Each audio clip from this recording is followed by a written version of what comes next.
Yang kamu dengar pertama adalah langkahnya yang tidak senada. Saat itulah kamu sadar dia berada tepat di belakangmu.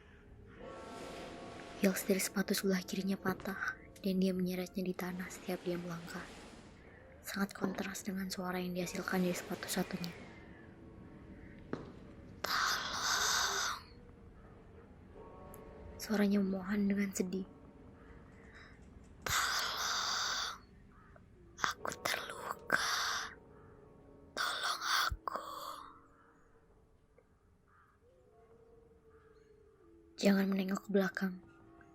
Karena saat itulah dia akan menangkapmu. Jangan lari. Dia akan tetap menangkapmu dan membuatnya jauh lebih menyakitkan.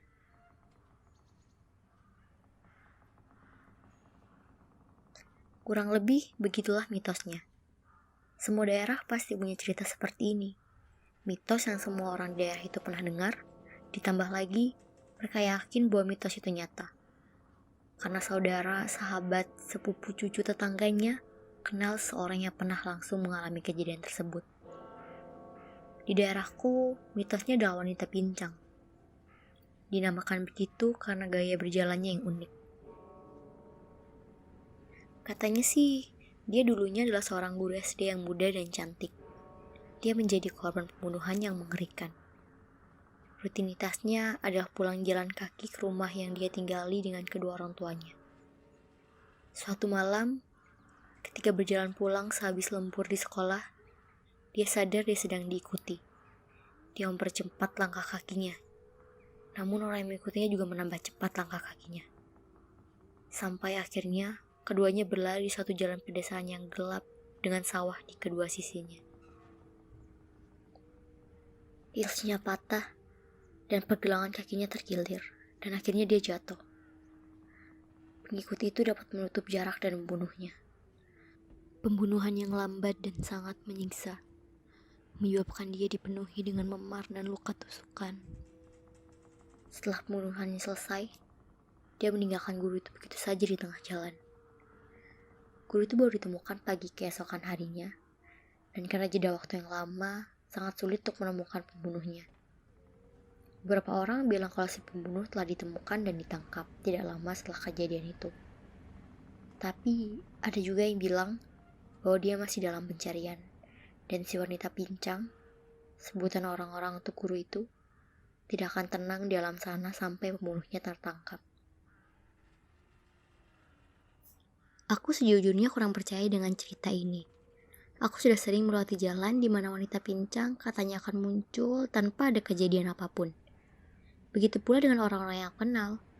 Jika wanita pincang benar menghantui jalan itu, aku yakin aku seharusnya melihat dia.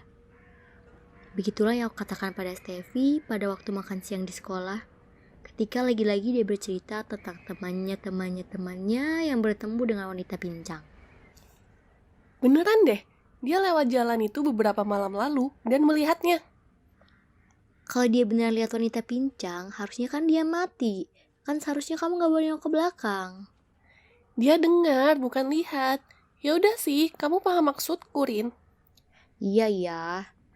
Steffi selalu kesal karena aku tidak seperti dia yang sangat percaya dengan hal seperti itu. Terus kok dia bisa selamat? Ya, dia bilang kata-kata itulah. Oh iya, kata-kata terakhir si wanita pincang sebelum dibunuh. Kata-kata terakhir yang entah gimana kita bisa tahu padahal yang pernah dengar cuma pembunuhnya, yang bahkan gak pernah ketangkep. Ya kan kita tahu karena pembunuhnya nggak pernah ketangkep. Jadi dia kasih tahu ke orang-orang di sekitarnya dan kata-kata itu menyebar ke seluruh daerah. Dan dengan tiba-tiba, dengan ajaib kita semua tahu bahwa kata-kata itu bisa dipakai biar kita gak dibunuh sama si wanita pincang. Steffi menurutkan dahinya. Dia sangat suka dengan hal mistis dan telah menghabiskan banyak waktu untuk mencari fakta dari mitos di daerah kami. Terutama si wanita pincang. Bukan ajaib, kata-kata itu mengingatkan wanita pincang dengan hikmahnya sendiri. Dia jadi teralihkan karena kesedihannya dan dia meninggalkanmu. Oke. Aku berkata demikian agar topik ini cepat selesai. Argumen seperti ini tidak akan pernah ada yang menang, dan aku sedang tidak mood untuk membahas apakah hantu itu nyata atau tidak. Tapi sepertinya Steffi belum puas. Dia melanjutkan pembicaranya. Katanya sih, arwahnya tetap menghantui karena orang-orang salah menangkap pembunuhnya dan dia sangat marah. Jadi kayak sebenarnya semua orang tahu, tapi nggak ada yang peduli. Kamu nggak kasihan apa sama dia? Dia cuma mau keadilan. Steffi, Dia cuma ngikutin orang yang nggak percaya sama dia loh. aku gak suka Steffi ngomong kayak gitu. Aku menggelengkan kepalaku. Apapun itu, enggak. Kita bisa ke sana, ke tempat arwahnya bersarang. Enggak, jangan bodoh. Lah, kamu kan nggak percaya hantu, nggak apa-apa lah. Aku sudah sering lewat situ, gak pernah ada apa-apa tuh. Kamu udah pernah pas malam belum? Enggak sih, tapi terus kenapa? Ya dia aktifnya malam lah, kalau siang nggak bakal ada apa-apa. Ini bodoh. Kita berangkat malam ini. Semua argumen yang aku berikan selalu berakhir dengan pertanyaan apakah aku terlalu takut, dan Steffi meledekku karena aku penakut. Sepanjang hari setelah makan siang dia selalu membicarakan tentang hal itu. Sampai akhirnya bel pulang pun berbunyi dan aku pun sudah muak. Iya, ayo deh. Tapi bukan karena aku percaya dia, oke? Ini biar kamu diam aja. Pukul 7 malam, kita bertemu di depan komplekku dengan sepeda. Orang tuanya kira dia lagi kerjain PR di rumah orang tuaku. Orang tuaku kira aku lagi ngerjain PR di rumah dia. Ya, kurang lebih kita punya waktu 2 jam untuk bersepeda ke jalan pedesaan di mana arwah wanita pincang bersarang sebelum orang tua kami sadar. Kami mengayuh sepeda dengan cepat, meninggalkan cahaya dari jendela rumah dan lampu jalan, hingga hanya kegelapan yang ada di sekitar kami. Dengan dibantu oleh cahaya bulan, kami mengayuh sepeda kami ke daerah pedesaan, di mana suara serangga terdengar lebih kencang dan cahaya bintang lebih terang. Rasa aman mulai memudar. Gimana bisa enggak? Karena sepanjang jalan kami hanya ada sawah di kanan kiri. Kadang ada lumbung dan rumah, tapi jaraknya saling berjauhan. Jadi kurang lebih cuma ada kami, sepeda kami, dan jalan memanjang yang rasanya tidak akan ada ujungnya pada malam itu. Dikit lagi kita sampai. Kamu lihat tanda X di jalan itu? Itu tanda kita sudah sampai. Kami berhenti beberapa meter dari tanda itu dan saling bertatapan. Takut. Steffi bertanya padaku dengan senyuman di wajahnya. Dia tidak terlihat takut. Enggak, aku menjawab jujur. Walaupun sejujurnya aku sedikit gelisah karena jalan yang gelap dan daerah yang sepi ini. Jangan lupa, kalau kamu menengok, dia menangkapmu. Kalau kamu lari, malah akan lebih buruk lagi. Cukup diam berdiri saja ketika dia dekat dan katakan kodenya.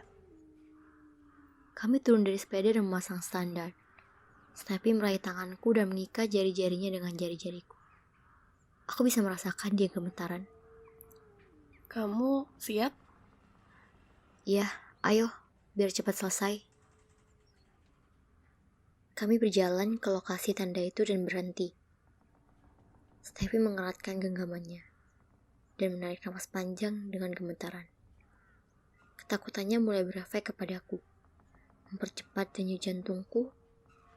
Tapi aku melawannya. Aku memberanikan diri dan mulai kembali melangkah ke depan.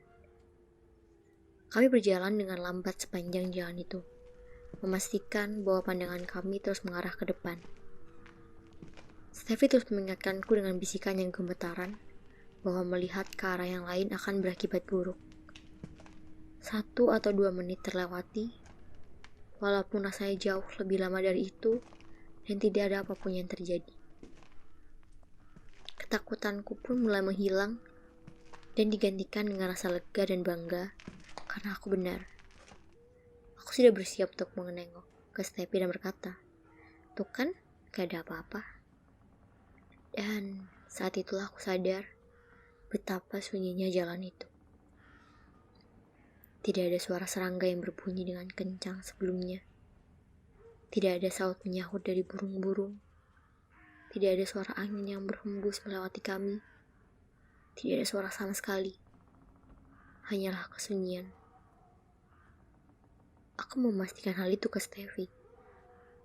Tapi entah kenapa tenggorokanku rasanya seperti menahan ucapanku.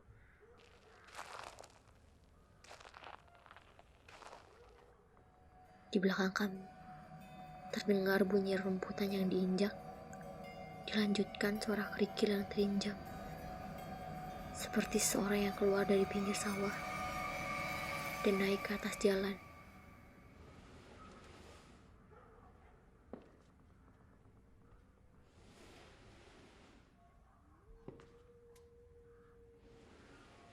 Seluruh badanku terasa dingin.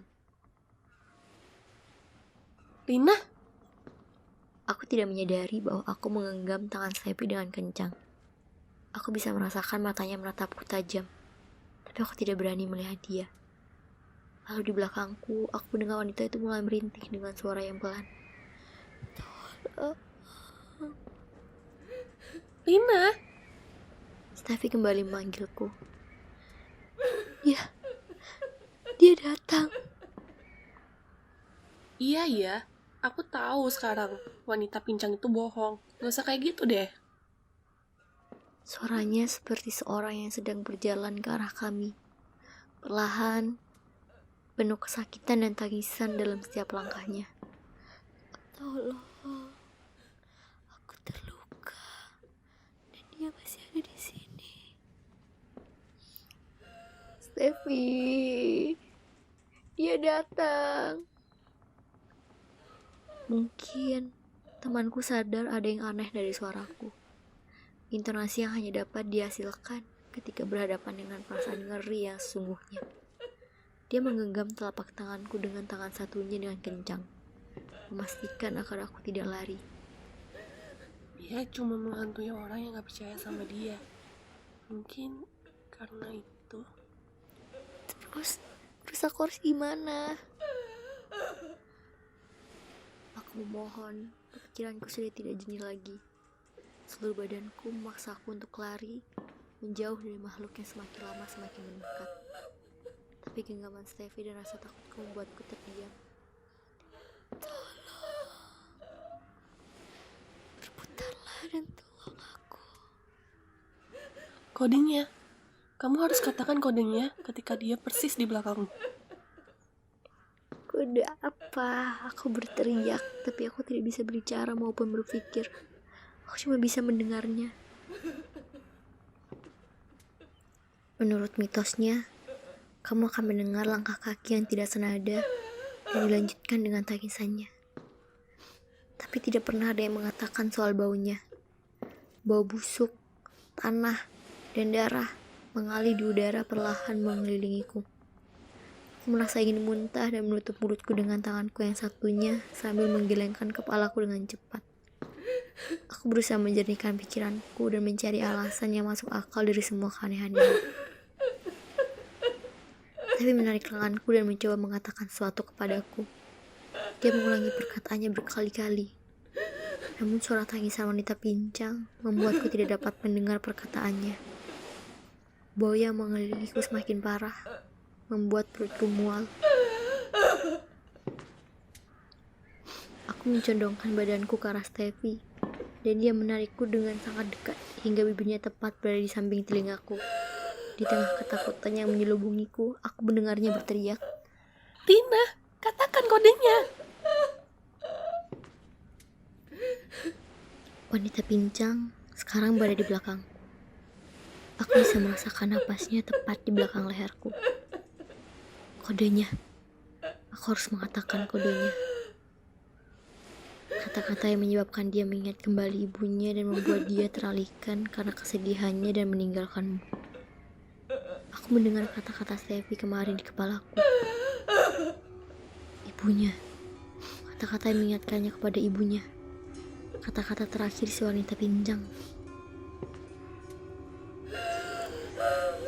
Tolong.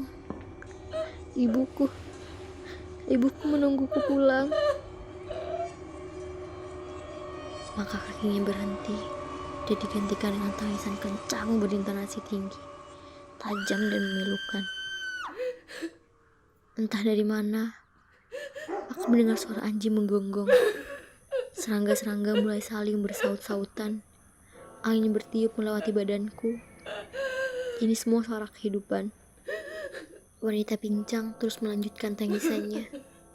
Dan aku merasa mulai dapat mengontrol kakiku lagi. Aku langsung menarik tangan Steffi lari kembali ke sepeda kami. Pandanganku aku arahkan ke bawah. Satu-satunya aku lihat saat lari adalah sepasang kaki yang memakai celana panjang robek dan sepatu hak, di mana salah satu heelsnya rusak. Kami tidak berhenti mengayuh sampai tiba di pekarangan rumahku. Aku langsung berlari ke arah semak di pinggir rumah dan memuntahkan isi perutku. Steffi bilang dia tidak mendengar atau melihat apapun pada malam itu. Tapi dia percaya dengan ceritaku. Dia percaya aku bertemu langsung dengan wanita pincang. Aku mencoba untuk mencari jawaban yang masuk akal atas pengalamanku itu. Mungkin semuanya hanyalah sugesti atau semacamnya. Tapi ketika aku mengingat kembali langkah dan tangisan itu, aku sadar hanya ada satu penjelasan. Aku pun sekarang percaya bahwa wanita pincang itu ada.